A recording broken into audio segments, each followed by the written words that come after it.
Hi everybody, I'm here with my friend Ralph, and he is going to show us how he roasts his own beans using his very own roasting machine that he built himself. Is that right? That's right. Okay, excellent. So take it away, Ralph, and show us what is the well, first of all, maybe you can introduce us to this machine and tell us how it works. Well, a few years back, I decided that I wanted to build a coffee roaster. And the place that you start is how big do you want the roaster to be? And I was also, at the same time, purchasing coffee in 3-pound bags. And I thought, well, I need a 3-pound roaster. So that's what I started doing. So I really wanted to build something as nice as I could get, but on a limited budget. So a lot of the stuff that I used is recycled or gifted or surplus, that kind of thing. So the hopper up here is actually the nose piece of a propeller, the spinner of a propeller on an airplane. And it was gifted to me by a good friend. Wow. And the lid is just from an old coffee pot. And Wow. It just happened to fit perfectly? well, I had to cut the cone down just like about right. a quarter of an inch or so for it to fit Excellent. in. Wow. And then this valve here is something from Home Depot. It's used for dust collection systems. Huh. Wow. And this is the lid of a stainless steel cooking pot. Wow. And then the ring here is stainless steel, and it was a piece of surplus stainless steel pipe from some ducting that a friend gave me. Amazing. And then on the inside, you probably can't see very well to the inside there, but the drum itself is a piece of water well casing that measures about 12 inches in diameter. Huh. And it began with a 1/4-inch wall. I had to stick it on a lathe and trim it down so it wasn't quite so thick. So right now it's about an 1/8 of an inch thick, maybe a little bit thicker. So it's got a lot of mass to it. Did you build all of this custom, Ralph? I did. This was constructed out of stainless steel sheet metal and soldered at the corners here. Wow. And this little ring here I did on a lathe and a mill. Gosh. This little light is from IKEA, like $9. This ball here was something I had in my toolbox. I have no idea where I even got it from. Wow. These two little brackets here, or this one little bracket anyway, is from Maker stuff that they use for 3D printing, and it holds a rail for the gantries to move back and forth. right. The motor here is a gear motor that was in a museum exhibit, and it was surplus. Wow. And this might be recognizable to a do-it-yourself car guy. It's a paint pot from a paint sprayer. Huh. So Oh my gosh. that's the bulk of it. Jeez. And then you have to do all the electronics yourself and the programming and all that A stuff. lot of education. I'm not really a tech wizard. I would say if I'm a wizard at anything, it's probably in a machine shop. And I'm not a professional machinist, but I love machines. I love building things. And Wow. so I've been a fabricator for a long time in my course of work. That is so impressive. That is so impressive. Wow. Okay, so what to next? Are you going to show us how this thing works? Yeah, first we're going to roll it out.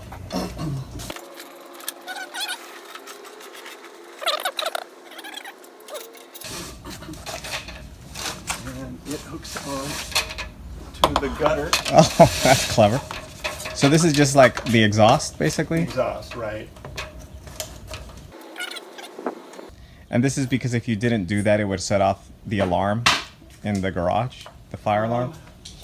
Well, when it starts roasting and it really gets warm inside the roaster, there's a fair bit of smoke that comes out. And although it smells really, really good, I don't think I really want to breathe too much of it. Yeah. Is to set up the laptop, which goes on this.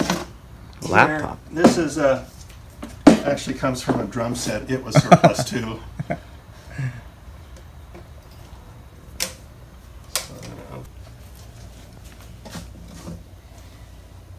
How long have you been into drinking coffee, Ralph? Has this been a lifelong passion of yours? Well, You know, I'm a transplant from another state to Washington here.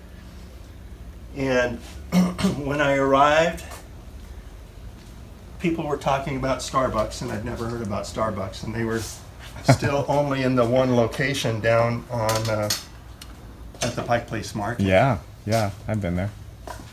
And I tasted it, and I kind of liked it, but I didn't fully like it because of the way they were roasting most of their coffee, really dark. Yeah.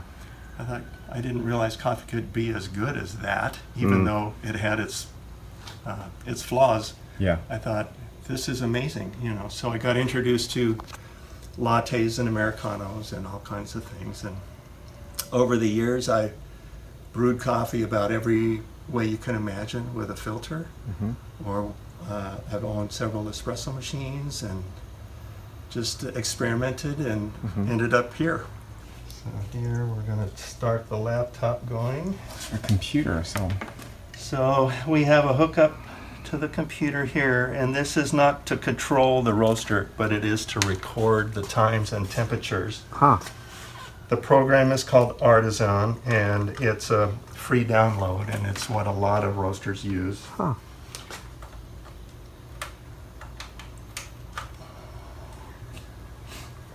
And hooking up the power now. We have a piece of scratch paper in case I need to make notes along the way. And a writing implement. And that is 3 pounds right there? That's 3 pounds. It'll roast all of those in one go? Yep.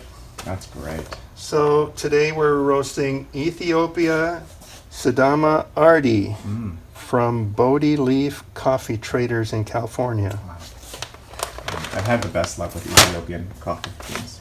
This is what my graph looks like when it's done. This is from the last roast that I did on July 19th.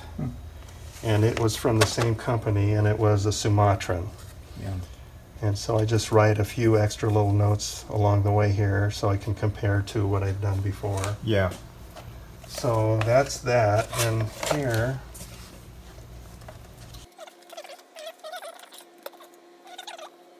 the program takes a while to come up, so in the meantime I'm going to light the pilot light. Okay.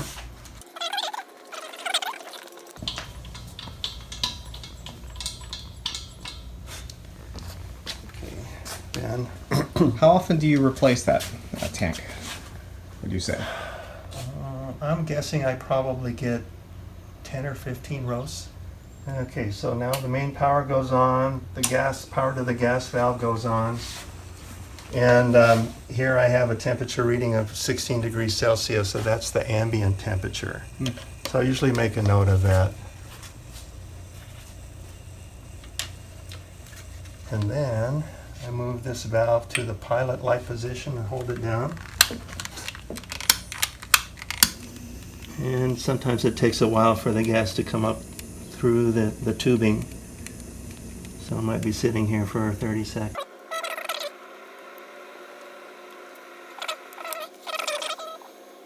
So now what we do is we turn the exhaust fan on and we turn the drum on and we turn the flame on. And if you look at the gauge up here, this is the output pressure to the burner. And this measures in inches of water. And this is calibrated so that 8 means 80%, 9 is about where it is now, that's 90%, and 10 is 100%. Okay. So when I'm actually roasting, I'm right around 50%, depending on what I'm doing. So what is this gauge measuring? It's measuring the pressure of the gas at the burner.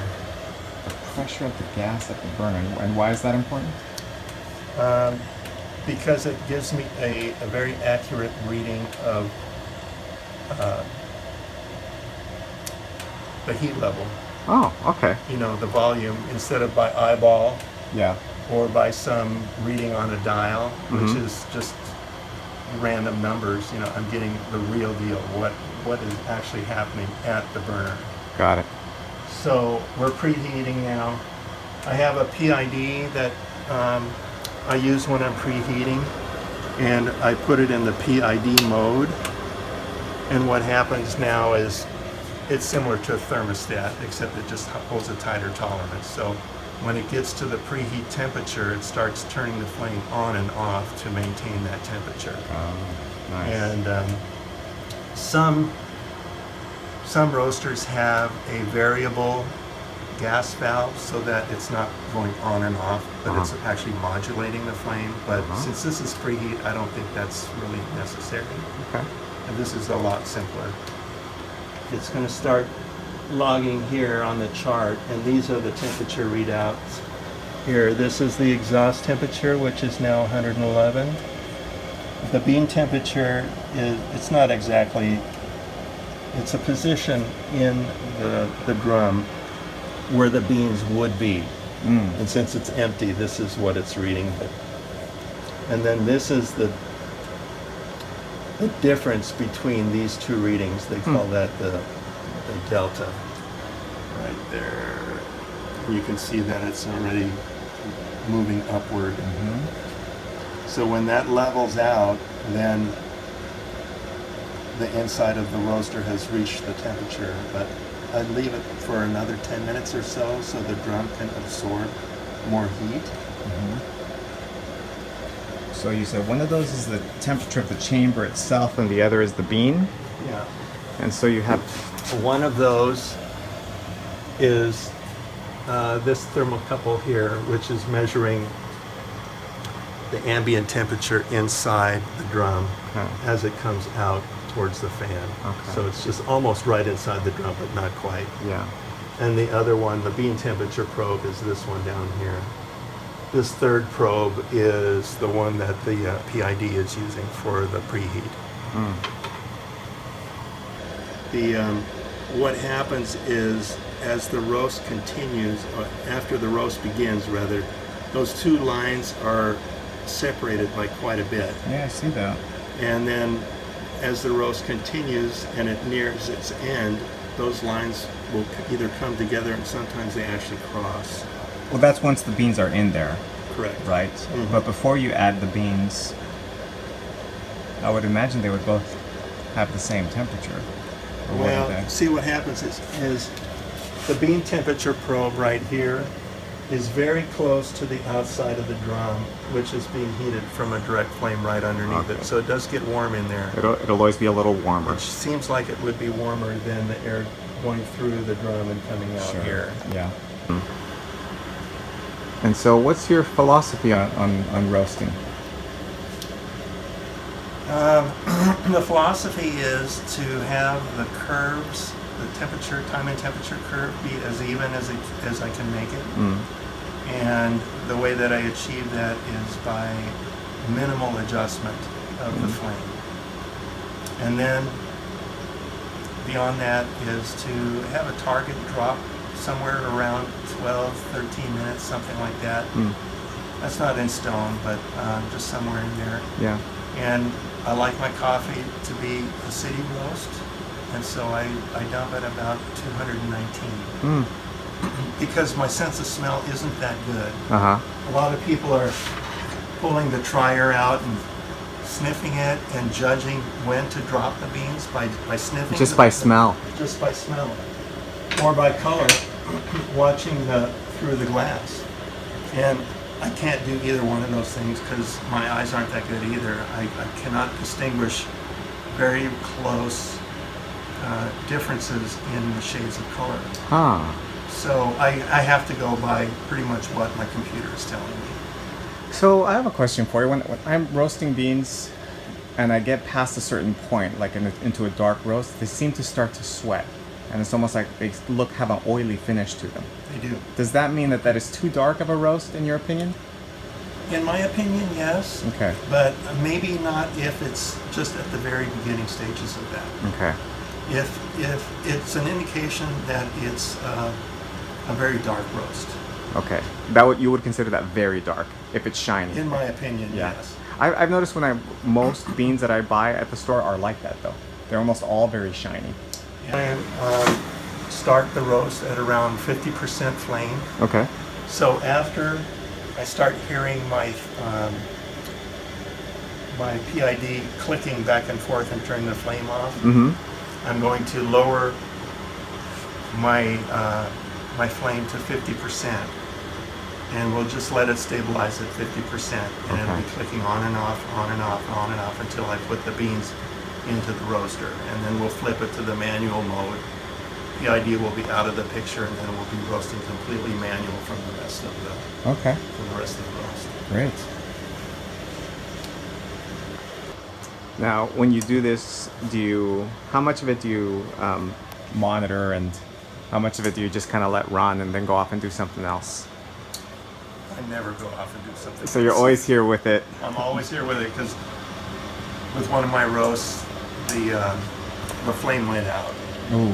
And I thought, if I try hard enough and I get this fixed quick enough, Yeah. at least it won't be a total loss. So that indeed happened. Yeah. So will you bring something to do? You hang out here with it, or do you just? Well, I'm always watching it. Always watching it. Yeah. I'm always watching it, because it's really, what can you do in 10, 12 minutes? Yeah. Right. And in the meantime, you're kind of anticipating what your next move is going to be. Yeah. Like right around first crack, I will turn the flame down. I'll turn it down to about 35%. Okay. And then we'll just watch it coast into the 219 degrees that we're looking at. So we can see now that the two lines are reasonably straight across. So I'm going to give it a little bit more time, but in the meantime, I'm going to get the beans ready to put in. I see.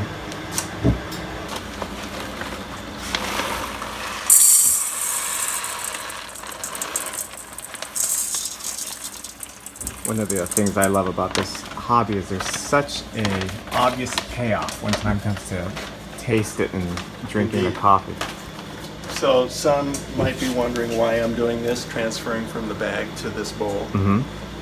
It's because I can hold it with one hand, and when I climb up the little stool to put it in the roaster, I can do this. It's real hard to do with a bag, and it's kind of risky. So. Yeah.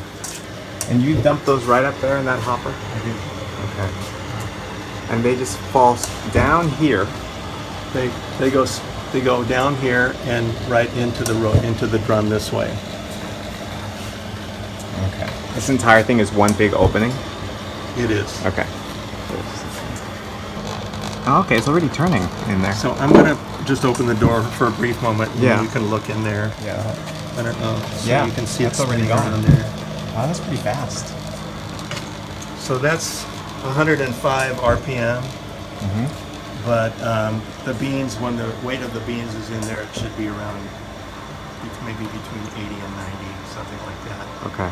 And as the beans roast, they're giving off water, and they get lighter, and so the drum will have a tendency to rotate a little bit quicker as the roast progresses.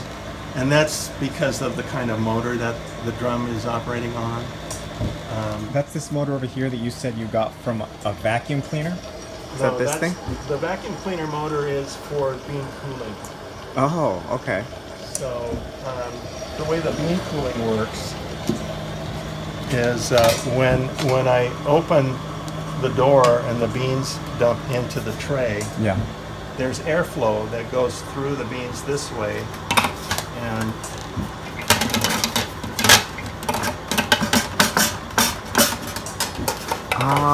the air goes down this way underneath the roaster and out the back where the motor is. Nice. And I put these aluminum fins in here to absorb some of the heat so that the motor in the back isn't pulling, very hot air through it, which might damage it. So it's basically just mitigating some of the heat, but dispensing it back over time. Got it.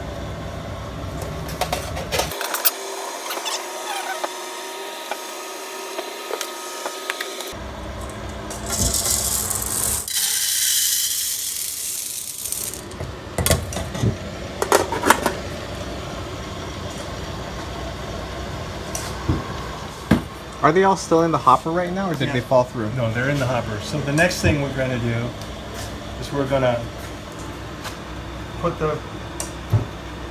the control in the manual mode, and we're going to turn on the logging software so that we're getting a fresh sheet here.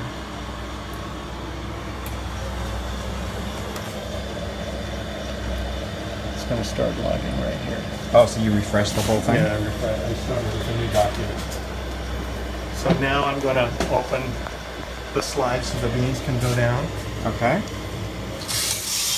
Okay. Wow.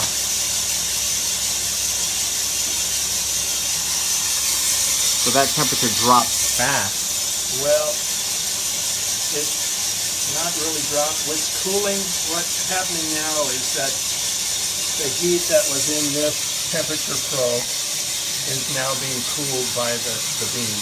Yeah. Touching it. It's touching it. That's what's happening. It's not really that anything is cooling off in there. Yeah. There they go, yeah. Temperature's starting to go up.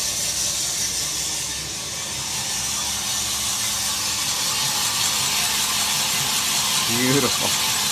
Oh, you can actually get a pretty clear view. I was really worried that you wouldn't be able to see the color, but you can see it quite nicely. Yeah. And of course, the color of the light going onto the beans, shining onto the beans, that's important. And it's an LED, which is kind of it actually has kind of a greenish cast to it a little bit.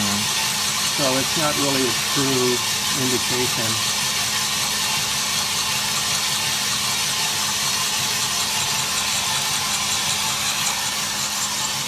Let me show you something about the graph here. So if you get the angle of your camera a little bit lower, you'll be able to see the background colors a little better on this line here. That bar right there? Yeah, I see that. You see that? Okay. So when my red line crosses that threshold there, that threshold is first cracked or very close to it. Use this here. Oh.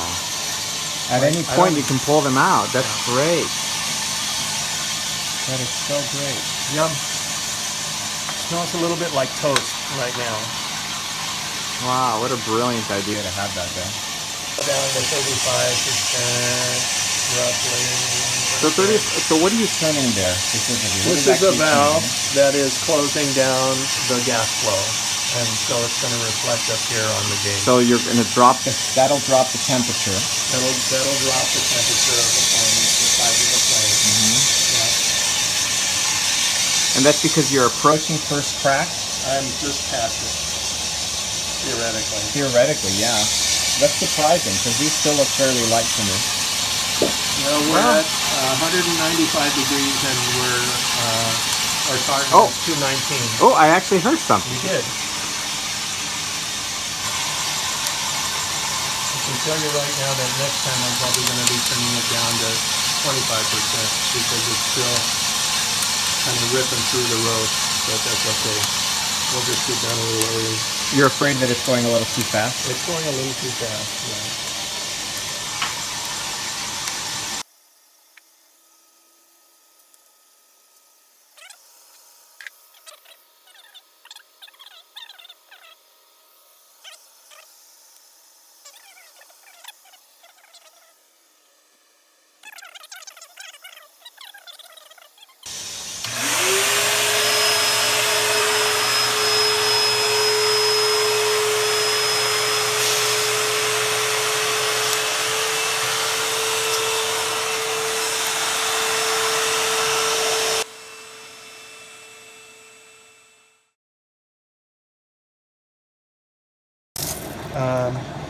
Here's By one. defective beans, you mean beans that are just a little under roasted? Well, I'll show you what. Or over roasted, I guess. Here's one that I think that's insect damage. It's hollow on the inside. This one, for whatever reason, it didn't roast very well. Yeah. And I think there's something wrong with the bean. I don't think it's the roaster's fault. Okay. Yeah. But there's a few in here that are like that. And every batch has maybe a couple that are easily, determined. The standards that are used for specialty coffee. The standards vary for what you're buying. The size, and they all have a tolerance of how much they'll actually allow in the batch. So here's another one. I have no idea what this is. There's something inside that bean. There. Here's another one. That's weird. So it's, a defective bean is anything that's way, out of the ordinary.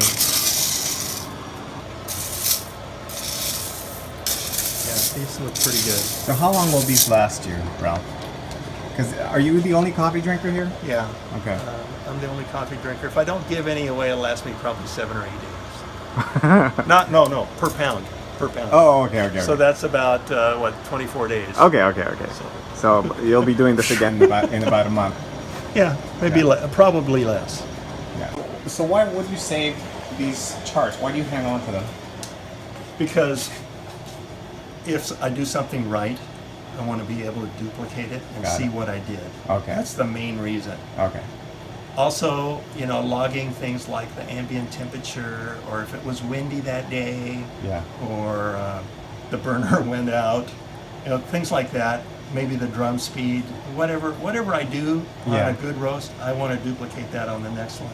Yeah. Maybe not necessarily the time and temperature, but probably. And you won't know for certain until you make yourself a cup of coffee and taste them, how things went? Yeah, pretty much. Yeah. And I usually don't put any tasting notes in, on my graphs, unless I'm only going to rate to 5, and this is very subjective. But if it's a 3 or a 3.5, I'll probably say so. And I might even go as high as a 4.5. I haven't had a 5 yet, but this tastes like it might be a 3.5 to 4. This is pretty good. So that's what I do it for. So here's my notebook, and I've got all kinds of graphs in here from previous roasts over the last, about year and a half or so. Excellent. Oh, there's one. Oh, here's a 4 out of 5. And that was a Malawan from Africa that I really liked. Oh, yeah. So you document the bean itself too. That makes sense. Yeah. It gives the date, and I put the vendor that I bought it from and what it was. Great. And sometimes when I buy enough beans, I might, if I buy a 5-pound bag of something, it's a little too big for my roaster to roast 5 pounds, so I'll divide it in 2. Yeah. So I'll have 2 chances to see what I can do with that bean. Yeah. Maybe I'll roast the next one a little darker or a little longer and see what that does to it. So I'll have a comparison between the 2. Yeah. So that's why I do this. It's been great. I love doing it, and it's just invaluable. Every home roaster should do it if they have the ability to do that. Yeah.